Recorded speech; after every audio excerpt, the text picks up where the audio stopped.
Hello everyone, back again with a new video. So आज की इस वीडियो में हम बात करेंगे डायगनलाइजेशन की, जो कि एक इंपॉर्टेंट कॉन्सेप्ट है हमारे पास लीनियर अलजेब्रा का। तो अब डायगनल मैट्रिक्स हमारे पास होता क्या है, उस पर बात करेंगे।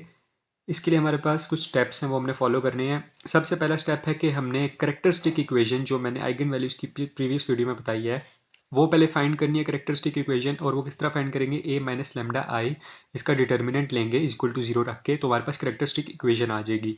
उस करेक्टरिस्टिक इक्वेशन से हमने आइगन वैल्यूज़ फाइंड करनी है। और note that if eigenvalues are repeated then diagonalization is not possible. मतलब लेमडा की वैल्यूज़ अगर कोई भी दो सेम आ गई, ठीक है, रिपीट हो गई, तो हम उधर ही लिख देंगे कि डायगनलाइजेशन इस केस में पॉसिबल नहीं है। ठीक हो गया। फिर उसके बाद थर्ड स्टेप है then plug in the eigenvalues in A X is equal to zero. फिर हमने क्या करना है कि हमने वो values eigenvalues plug in करनी है A X is equal to zero के मैट्रिक्स में। ठीक है, डिपेंडिंग अपॉन द ऑर्डर के 3x3 का है ये हमारे पास वेक्टर मैट्रिक्स, या 2x2 का, या 4x4 का है। Then each value plug in will give us a column set for vector B. और जो जो हमारे पास वो वेक्टर सेट आएगा ना, ठीक है, x1 x2 x3 की वैल्यूज आएंगी, वही हमारे पास एक कॉलम सेट बन जाएगा वेक्टर बी का या मैट्रिक्स बी का। ठीक। फिर उसके बाद है देन फाइंड बी इनवर्स। फिर हमने बी इनवर्स फाइंड करना है। वो जो हमारे पास वेक्टर बी बना है ना, या जो बी मैट्रिक्स बना है, वो बेसिकली हमारे पास आइगन वेक्टर है। उस आइगन वेक्टर का हमने इन्वर्स फाइंड करना है। और उसके लिए हमें पहले डिटर्मिनेंट फाइंड करना होगा। अगर हमारे पास डिटर्मिनेंट जीरो आ जाता है तो एनीथिंग डिवाइडेड बाय इन्फिनिटी क्या होती है, जीरो होती है। हमारे पास बी इनवर्स का फॉर्मूला है adjoint B over determinant B. तो अगर तो डिटर्मिनेंट बी जीरो आ गया तो हम उधर ही स्टॉप लगा लेंगे, ठीक है, रुक जाएंगे। अगर वो सिंगुलर आ जाता है, ठीक है, कोई नॉन जीरो वैल्यू आती है, तो फिर हम एडजॉइंट ऑफ बी फाइंड करेंगे। अब एडजॉइंट ऑफ बी हम 2x2 मैट्रिक्स है तो ईजी है, सीधा ट्रांसपोज लेंगे तो हमारे पास वो उसका एडजॉइंट आ जाएगा। लेकिन अगर हमारे पास हायर ऑर्डर मैट्रिक्स है, ठीक है, जिस तरह 3x3 4x4 है, तो उसके लिए हम कोफैक्टर मेथड यूज़ करेंगे। मैंने आपको अपनी वीडियो में बताया, वो मैं आपको पिन कर देता हूँ। तो उसमें हमने कोफैक्टर मेथड लगा लेना है और फिर उसका ट्रांसपोज लेंगे हम, और फिर हमारे पास ये बी इनवर्स आ जाएगा। और एट लास्ट हमने क्या करना है, डायगनल मैट्रिक्स का ये फॉर्मूला है D is equal to B inverse, फिर मल्टीप्लाई बाय ए और मल्टीप्लाई बी। अब ये तीनों चीज़ें जो है ना, वो हमने फाइंड कर ली हैं। तो ये हम फार्मूला में प्लग इन करेंगे और हमारे पास डायगनल मैट्रिक्स आ जाएगा। अब हमने क्या नोट करना है कि जो हमारे पास डायगनल मैट्रिक्स आएगा ना, उसकी जो प्रिंसिपल डायगनल है उसका, उसके अंदर वही आइगन वैल्यूज आएंगी जो हमने करेक्टरिस्टिक इक्वेशन से इस स्टेप में फाइंड की थी, ठीक है, दूसरे स्टेप में फाइंड की थी, तो वही आनी चाहिए। और उसके अलावा डायगनल प्रिंसिपल में वो वैल्यूज आएंगी आइगन वेक्टर की, और बाकी जो भी होगी ना एंट्रीज, वो सारी जीरो हो जाएंगी हमारे पास। अच्छा, तो चलें हम इस क्वेश्चन की बात करते हैं अब। वो हमें कह रहा है कि find the diagonal matrix of A. A vector उसने ए हमें जो है वो उसने मैट्रिक्स दे दिया है। अब ये देखें 3x3 R3 वेक्टर स्पेस में है, ठीक है, 3x3 का मैट्रिक्स है। अब हमने सबसे पहला स्टेप क्या करना था कि ए माइनस लेमडा आई करके, मतलब जो हमारे पास डायगनल प्रिंसिपल डायगनल होगा, हमारे पास प्रिंसिपल डायगनल होगा, उसके अंदर माइनस लेमडा कर देना है। तो हमारे पास ए माइनस लेमडा आई बन जाएगा। अब इसका हमने क्या कर लेना है, डिटर्मिनेंट फाइंड करना है। इसका डिटर्मिनेंट कैसे फाइंड करेंगे, रो एक्सपेंशन करके, वो मैंने आपको करके बता दिया है। अब इसमें देखें, मैंने सिर्फ पहले ये वाला इसी की एंट्री रखी है। क्यों? क्योंकि दूसरे की मैं करूँगा -19, तो ये मेरे पास इग्नोर होगी, वो 0 0 हो जाएगा।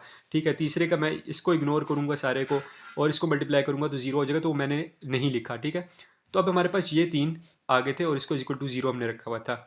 अब मैं simply -1 minus lambda equal to 0 कर दे तो -2 माइनस लेमडा इक्वल टू 0 और 3 माइनस लेमडा इक्वल टू 0। यहाँ से मेरे पास लेमडा की तीन वैल्यूज़ आ जाएंगी। सही हो गया। और अब उन वैल्यूज़ को मैंने बारी बारी प्लग इन करना है। किस में प्लग इन करना है, A X is equal to 0 मेरे पास जो मैट्रिक्स है। अब क्या है, ये मेरे पास जो है ना ए है, ठीक है, ये मेरे पास x है, x1 x2 x3, क्योंकि 3x3 का था और ये 0 आ गया। मैंने होमोजीनियस वाला जो है वो इसमें केस लगा लेना है। अब मैंने जब प्लग इन की तो 1 माइनस, जहाँ पर मेरे पास उसमें लेमडा आ रहा था, वहाँ पर मैंने सिंपली -1 किया और इसको मैंने जो है ना सिंप्लीफाई कर दिया। सिंप्लीफाई करके मेरे पास, अब देखें, मेन जो चीज़ देखने वाली है वो ये है कि देखिए इसमें हमारे पास x1 इधर होता है, इसका पिवट ही नहीं आ रहा। तो जिस एंट्री का पिवट नहीं आएगा उसको हम जनरलाइज कर देंगे कि x1 इज इक्वल टू 1 कर लेते हैं हम। ठीक है, 1 मैंने अपने आसानी के लिए किया, इसको आप 2 भी कर लें, 5 6 7 जो आपने करना है कर लें, माइनस में रख लें। तो अब मैंने इसको 1 कर दिया। ठीक है, अब दूसरी इक्वेशन मेरे पास क्या बन जाती है, दूसरी बनती है -x2 इज इक्वल टू 0। तो वो हमारे पास आ जाएगा x2 इज इक्वल टू 0 और x3 इज इक्वल टू 0 भी आ जाएगा, क्योंकि 15x2 plus 4x3 equal to 0 था, x2 तो पहले ही हमारे पास 0 था, तो 4x3 इक्वल टू 0 हो जाएगा और x3 की वैल्यू भी 0 आ जाएगी। तो ये हमारे पास पहला सेट बन गया, x1 नाम उसको मैंने दिया है, ठीक है, 1 0 और 0 का। अब इसी तरह मैंने दूसरे केस में क्या करना है, मैंने लेमडा की दूसरी वैल्यू -2 इसमें पुट कर देनी है, उसको मैंने सिंप्लीफाई करना है। और मेरे पास जो है, अब इसमें देखें तो सेकंड मेरी जो रो है वो सारी 0 है और यहाँ पर पिवट की जगह 0 आ रहा है, तो मैं x2 को 1 रख लूँगा। और इसी तरह जब मैं x2 की वैल्यू इस इक्वेशन में पुट करूँगा 15x2 + 5x3 में, तो मेरी x3 की वैल्यू आ जाएगी -3। और फर्स्ट इक्वेशन जो मेरी बन रही थी वो बनी थी x1 - 19x2 - 4x3, ये वाली, इसमें मैंने x2 और x3 की वैल्यूज प्लग इन की, तो मेरे पास x1 की वैल्यू +7 आ गई। अब ये मेरे पास दूसरा साइड बन जाएगा x2 7 1 और -3। तो उसके बाद मैंने क्या कर लेना है, उसके बाद मैंने लेमडा इज इक्वल टू 3 के लिए देखना है, वही मैंने प्लग इन की वैल्यूज़ लेमडा की इस वेक्टर में, ठीक है, A x equal to B 0 में। और फिर इसमें मेरे पास क्या है कि आप देखें तीसरे में यहाँ पर पिवट आना चाहिए था, यहाँ पर 0 आ रहा है x3 का, तो इसलिए मैंने इसको रख लिया इसको रख लिया 1, x3 इक्वल टू 1। और यहाँ -5x2 इक्वल टू 0 था, तो x2 की वैल्यू 0 आ गई। अब इस वाली इक्वेशन में -4x1 -19x2 -4x3 में मैंने x2 और x3 की वैल्यूज़ प्लग इन की, तो मेरे पास x1 की वैल्यू भी -1 आ जाएगी। और x3 ये हमारे पास सेट बन जाएगा -1 0 और 1।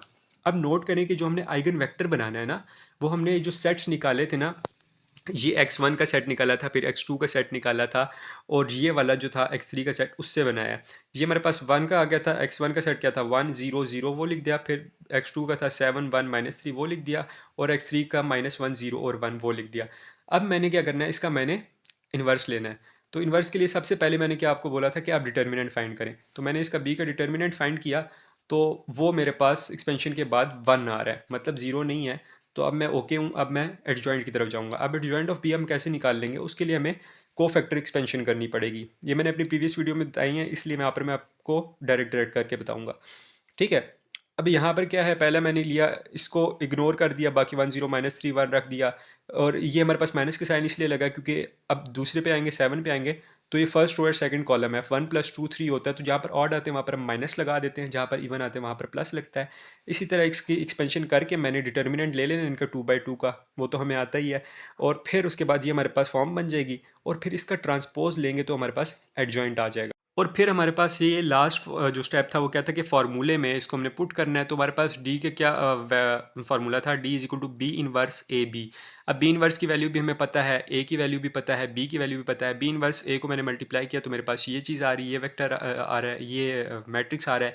और फिर इसको मैंने जब बी के साथ मल्टीप्लाई किया तो ये डायगनल मैट्रिक्स आ गया। अब नोट दैट ये हमारे पास प्रिंसिपल डायगनल है, ठीक है।